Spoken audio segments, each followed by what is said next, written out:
I barely slept that night. My brain simply refused to shut down. The question was not so much what to do next though, but rather how. Two giants were flexing simply because their egos were hurt. In the archipelago, I became a man, and in Aestrin lies my future. Nobody was going to force me to choose a side. So here I was, stuck between a rock and a hard place, with only Happy Bay in the middle.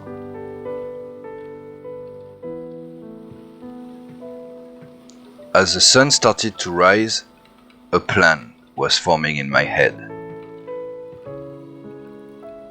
Step 1. Buy time.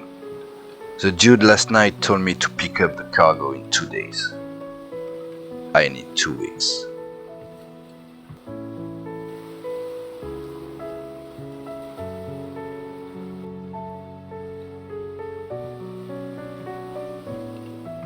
I made my way to the tavern again the next evening, after stopping by the local trade office to get cargo at the ready.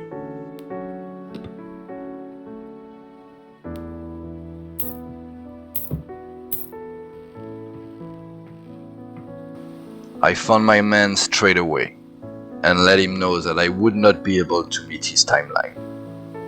And while I would be more than happy to take his cargo to Aestrin, I just simply needed more time. However, he was reluctant to schedule any shipment beyond a few days. The situation was too volatile, and both regions were already ramping up the deployment of their navy. I never expected the conversation to be easy, but this time around, I did not come alone.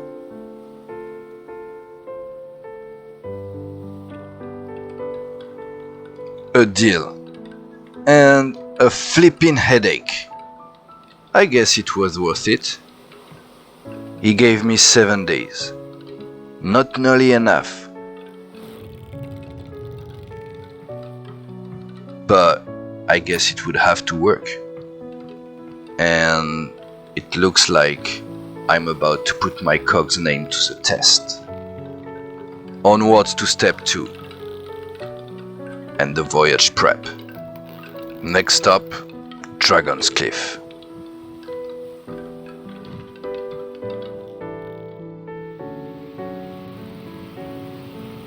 I knew there was no point trying to sneak in DC, even at night. And the cog would be easy to spot over the next couple of days anyway. But I still had a lot to benefit from being discreet. As I approached the cliff, I took advantage of a busy hour with a lot of ships going in.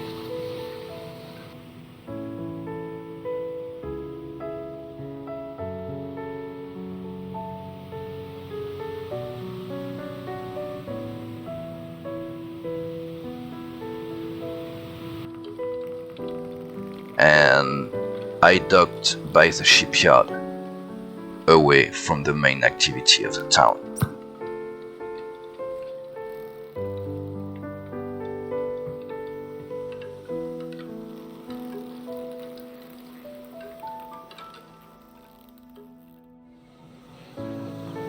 I went to the market as merchants were setting up, before the morning crowd showed up. I had to get rid of any item on board which would associate me in any way, shape or form to Aestrin. I had to buy the archipelago's equivalent for the essentials, even if I was losing hard on those trades. I then took care of my supplies, hitting most shops along the way. I also purchased a new coat and got a clear shave. Now that I had a good grasp on how much money I had left, I needed to work out a deal with the shipyard's master. I stayed in hiding over the next 48 hours, refining my next moves again and again. With only 4 days left, I made sure to meet my contact at the trade department. When he asked me what I was going to do, I told him that I was just too affected by the situation, and I was going to head south, and from the lagoon, take to the west and go home. It had been almost 400 days after all. He simply nodded and said, "So that's why your cog is at the yard. You know, you would have made a grand entrance at the rock with a junk. Anyway, in light of what you have done for us, anything I can do before you go?" I took a deep breath and replied, "I will not go back in a junk, but I was hoping my boat could be filled with treasures from this eastern paradise. Would you be kind enough to clear any hurdle for government contract to Firefish Lagoon?" Again, a simple nod. "Farewell, friend. I will watch your boat disappear on the horizon with great sorrow, but also filled with hopes that our paths will cross again."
Welcome aboard the Incognito. We're currently heading south, but that's all part of the plan. Don't worry, we're coming to that. I'm gonna make some adjustment to my boat configuration as we go through the next step here. The main reason being, while I'm gonna correct that, thank you. The main reason being that it's literally my first trip with this sail configuration, and I have a lot to learn. So first off, I'm not gonna be able to live with that. Let's take care of this light on the mizzen here. If I can flip and grab it, thank you. Yeah, we're gonna check the speed in a sec. So, where would I need that one? You know what? I'm gonna put it right there for now. Okay, that will do. Perfect. I'm gonna keep my my navigation light on for now. Again, all part of the plan. So obviously I've got an access issue that I've tried to start and remedy, but didn't really have time to do so. I am starting to think that I'm gonna bring a barrel of water back here, which I could then use as an additional counterweight. So right now we're gonna put it here. Perfect. Alright, so I got my 2 goods to use as counterweight. We're heading south right now, which is overall the direction to Firefish Lagoon. I said navigation light on. What's going on here?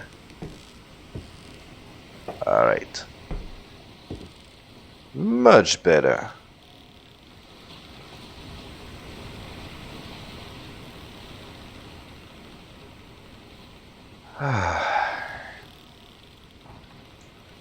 Back at sea.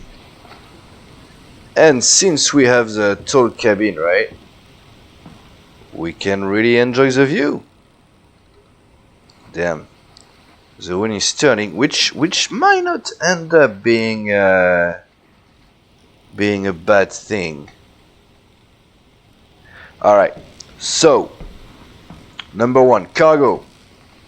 We got the document there that allows us to do government missions within the archipelago. So, as part of my evil plot, I've got a mail to Firefish Town during 13 days, and I also have, let me go around, the mail to Kisia Bay, also due in 13 days. Those are decoy mission. I'm hoping that by the time they realize that I'm never gonna complete those, I'll be far away from the archipelago, that you know, the blunt of their anger will not get anywhere close to me. So that's for our decoy. Now, because I have my trade license, right? And that Firefish Lagoon is part of the archipelago. I actually bought some supplies, which would be needed in Firefish Lagoon, but which are also in high demand in Happy Bay, and that's the goods and the rum there. So I think it's fairly plausible that, you know, Firefish Lagoon will need both goods and rum. At least market prices seem to indicate as much. So hey, why not? Let me do a quick check on the time here. Coming on to 4 p.m. Alright, we are a little bit behind what I had planned, but we should still be able to go through. So we've gone over the cargo. Now I've equipped the boat back to open ocean voyage. I'm losing speed here. So as such, I really need to move this one. As such, I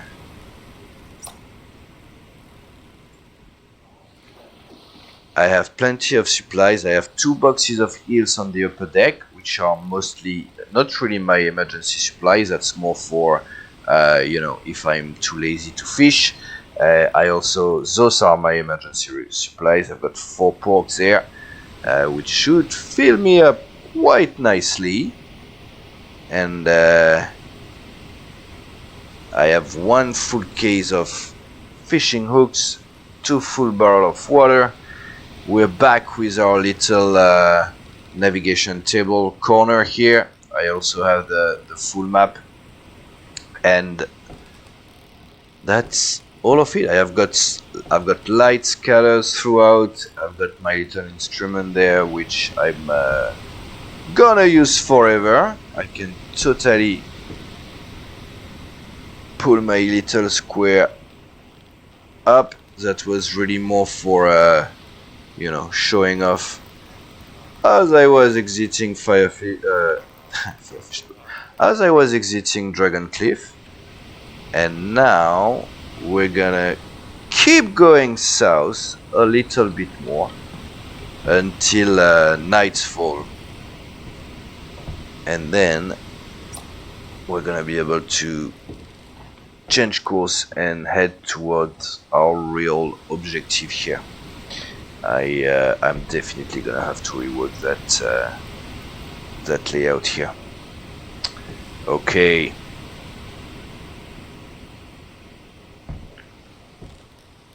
When it's calm enough,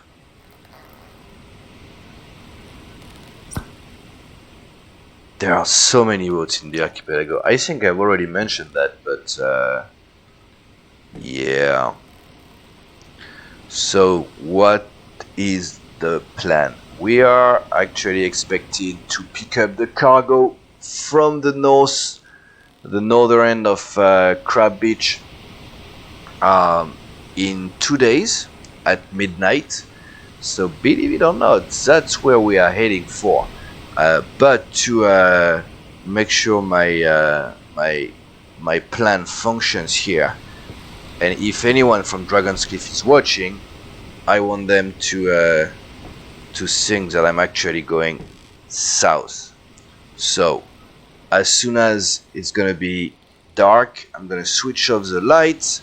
I'm going to make my way towards east, go around Dragon Cliff right there through the southern tip, and then try to go east for most of the night. Then we're gonna head north and try to stay of good distance of Crab Beach until our meeting time happens. So that's for the plan. I don't want to put my goods on those damn, how am I gonna do that?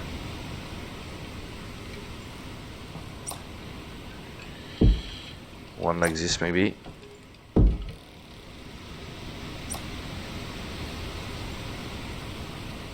There you see, there you go, gentle hand. You, my friend, we're gonna put you right there. Whoop, not yet. We're gonna get to the speed, but we haven't covered the boat configuration yet. I just wanted to make sure I could lay out the whole plan before night falls. But since we are on talking about sail configuration, let's take a look. Alright,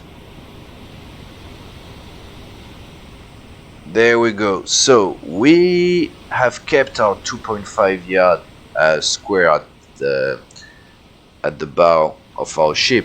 Main reason being there is only a 3 yard square sail available in DC, and it's too big for the sail of this mast, so that's why I kept this one.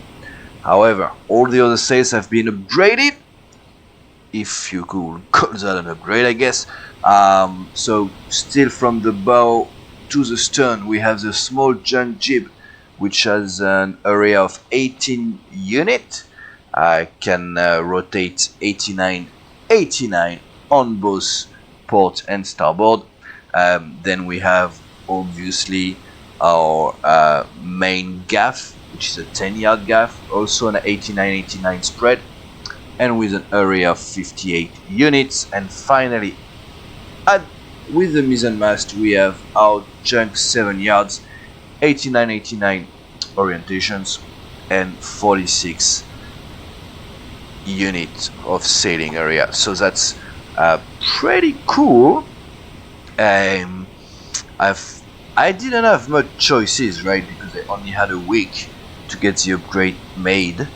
But I'm really hoping that now the Incognito looks different enough that nobody is gonna spot me in Happy Bay, or recognize me at least. I've only been there once, and so yeah, that's gonna be a key part of the plan.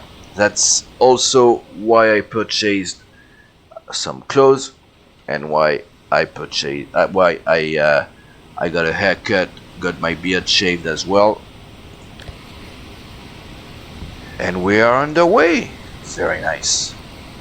Wind is strengthening. We have a night with a lot of moon, which isn't great for my plan.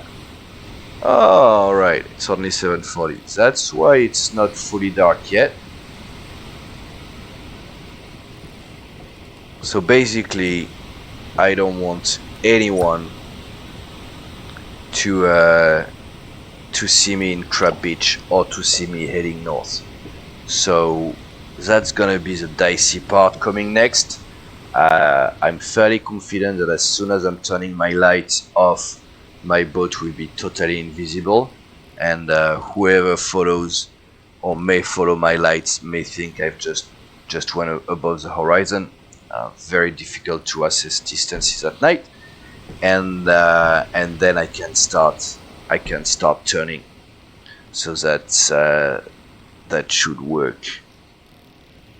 I'm gonna adjust my sleeping pattern for the next couple of days. For the tricky part of this operation, I'm gonna go with very small naps, using mostly my lack of water and lack of food to wake me up, and that way I'll be able to check very regularly on my supplies. Who would have thought? Going from a hero to a criminal? A crook? Well, definitely not a law-abiding citizen.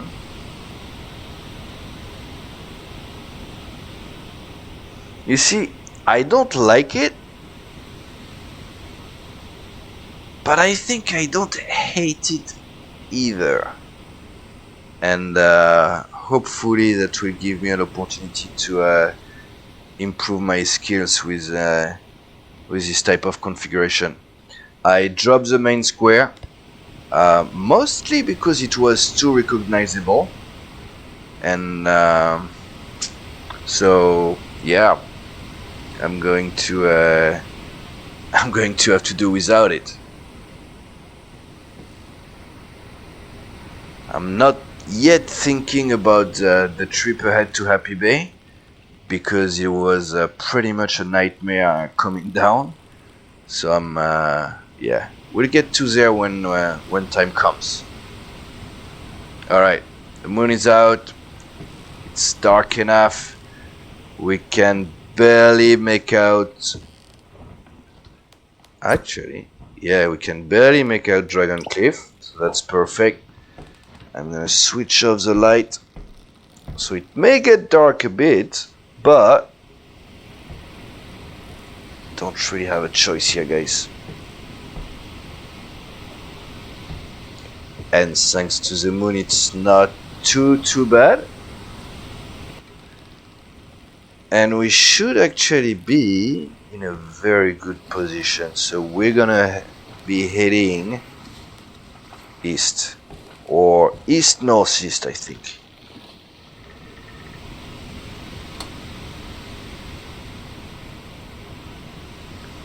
Which should put us in a solid situation to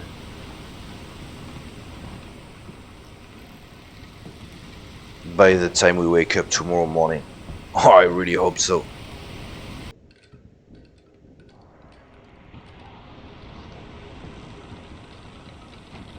Alright, coming on 3 AM, and looks like I have no speed whatsoever, which is very bad. What's going on? Okay. Alright, went south a bit. Now we can take a drink. And so obviously mentioned to I forgot to mention that last night, but we have a new mast configuration, right? Our main mast is no longer centered on the boat, but rather, I'm such a noob. I didn't even notice that the wind had turned. did look like there was something wrong with my... Oh no, never mind. I'm just full against the wind. I'm in iron here. That's still because my Genoa was...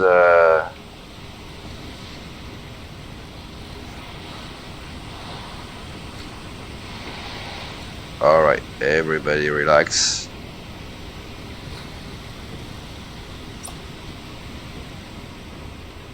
Okay.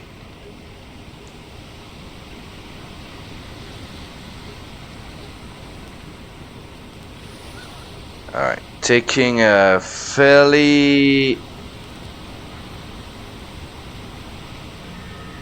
aggressive course here, but I also don't want to run the risk of being spotted too easily. And the stars are telling me that there won't be a lot of clouds when we wake up tomorrow morning, or at least when the sun goes up. I'm glad we still have 2 days to get there. It's now 5:30. Dragon Cliff is in the fog. We're going southeast. I think we're a very good distance. Look how small it looks. Probably just a dot if anyone is looking into that direction. We've got rain. We've got sage hills over there. It's kind of the perfect weather for me to stay low profile. Very good.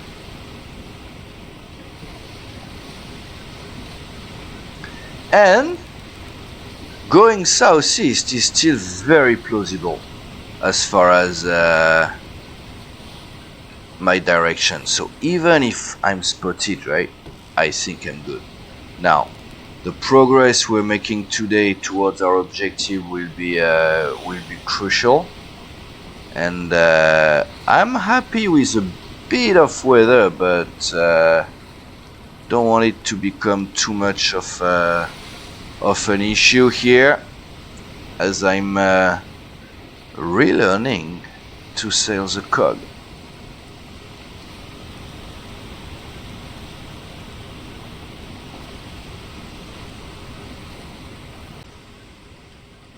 Okay, so just a few hours before our meeting rendezvous, well, 12 actually, we are about where we want to be.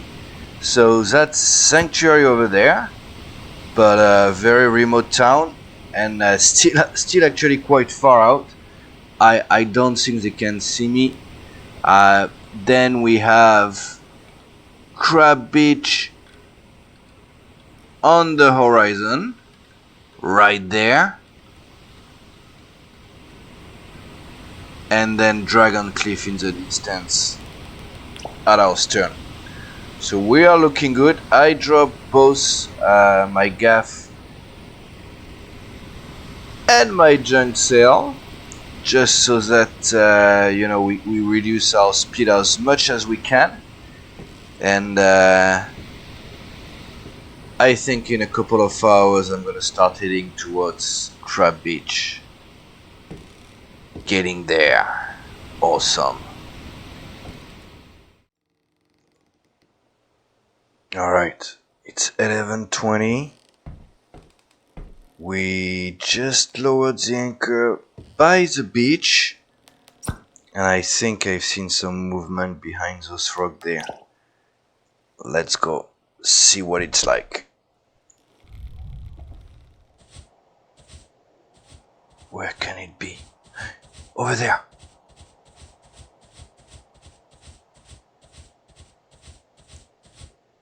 Nice. 1, 2, 3, 4, 5, 6, 7, 8, 9, 10. Alright. Let me switch that one off. Let's load and get out of here.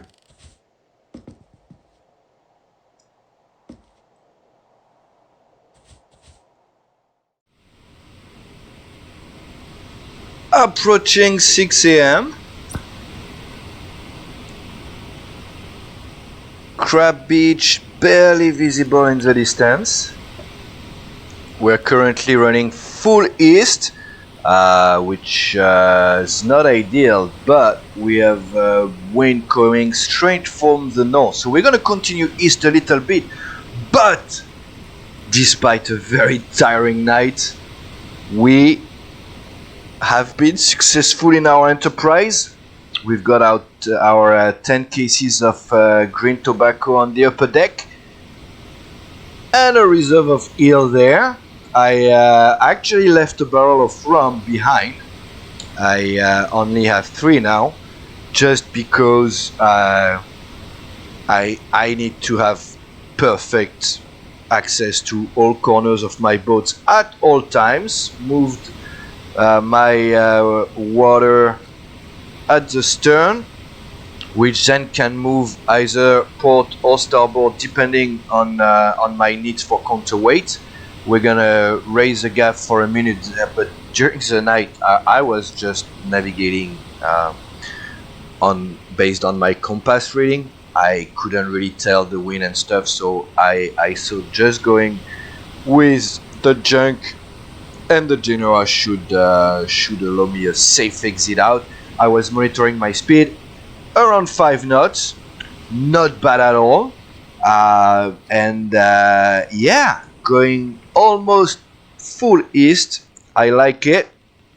Obviously we have to leave Sanctuary and Newport quite a lot on our west, which is fine, and then we're gonna have to loop empty bottle. We're gonna have to loop back to the west and make our entrance to Happy Bay if we ever get there. Cause yeah, now that we've collected our cargo, we have a journey ahead of us, which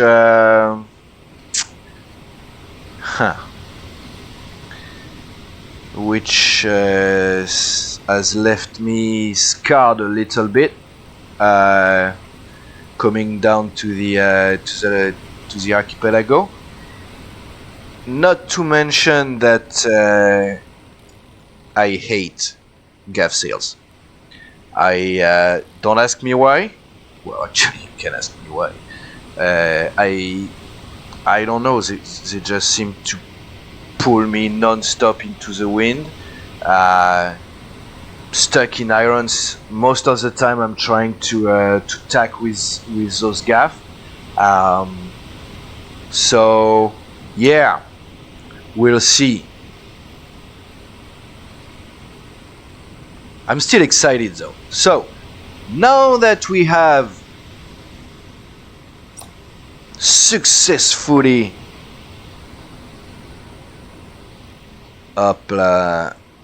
we are throwing the mail out to Firefish Lagoon. Not needed. It's only paper, don't worry, otherwise I wouldn't have thrown it out to sea. But yeah, we're not going there. It's not heavy, but we don't really need to have some weight weighing us down, slowing us down, or just making the boat less easy to navigate. Let me just make some adjustment here. Don't really want to be caught by surprise. Okay. And yeah, just as a technicality, I'm gonna officially abandon the mission. We're losing reputation, but that's totally fine by me. What an adventure. So yeah, I did put did you see how my boat just starting to, yeah, that's scary to be on the upper deck. Those cases should grant me a good profit once we reach Eastwind. So yeah, this cargo of green tobacco is actually meant for Eastwind, which gonna make our entrance in Aestrin quite challenging, because Aestrin is a very northern city there, And we got a wow. We're gonna have to either come from the west or from the east based on the wind. That's gonna be quite interesting. What I like with the gav though is you can do very precise. You can feel the impact of adjusting your sail just by activating your winches like half a turn or a full turn. Anyway, so yeah, so we're not gonna need to get into Aestrin. I'm gonna get into the complexities of entering the Aestrin region in the current political climate in the next episode. But yeah, that's ultimately where we're going, with a stop by Happy Bay, where I'm hoping to be able to trade the rum and the goods, because we're very short on money. I'm gonna be fishing a lot during this trip, and yeah, I would very like to see what's okay. Is that sanctuary over there? No. No sanctuary. No. Oh, we're already far enough. Yeah. You see, I'm already missing my my super OP spyglass there, but that's fine. I'm gonna go east a little bit. I mean, the wind is still far from being favorable. Actually, you know what? I'm gonna adjust to northeast here. Not much, just a tad. We're getting into open ocean, so the seas are gonna be yeah, but hey, we'll be able to adjust. I'm looking to the learning experience with this new boat configuration, but yeah, we'll see how that one goes. And we'll continue our open sea journey in our next episode. Thank you so much for watching, guys. It's been another nice plot twist. And until next time, I see ya.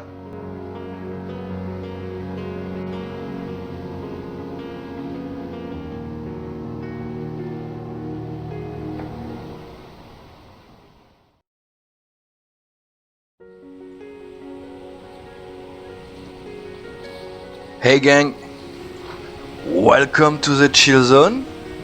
I thought I would close our episode here with a little bit of not post commentary, but kind of director's cut, because a lot happened in this episode, and I wanted to share with you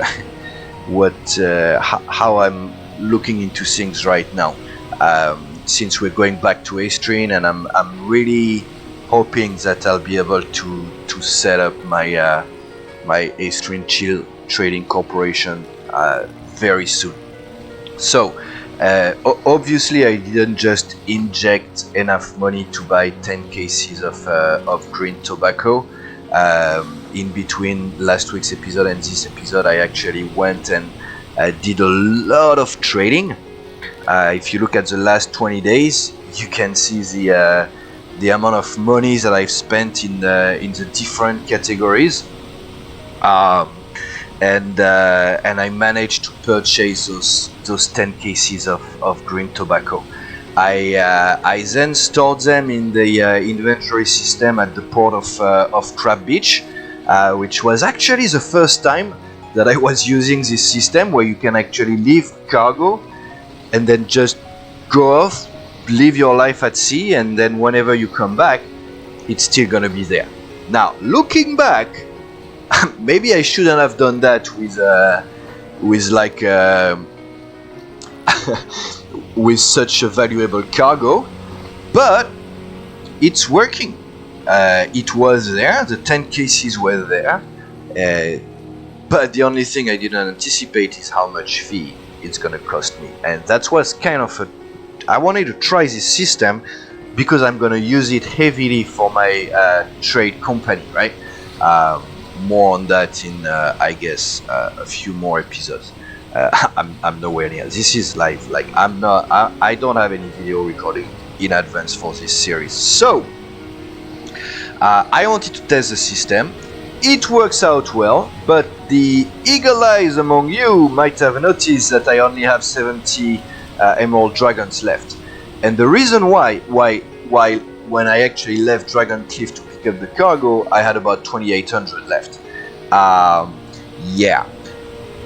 That's because there is a fee per box when you store them in your inventory system, and I'm hoping it's proportional to the cargo value, and the green tobacco being very, very expensive. I purchased it at an average price of 7k. Nope, I don't have a receipt, of course. It's I had to pay what 320 emerald dragons per case to get them out of my inventory.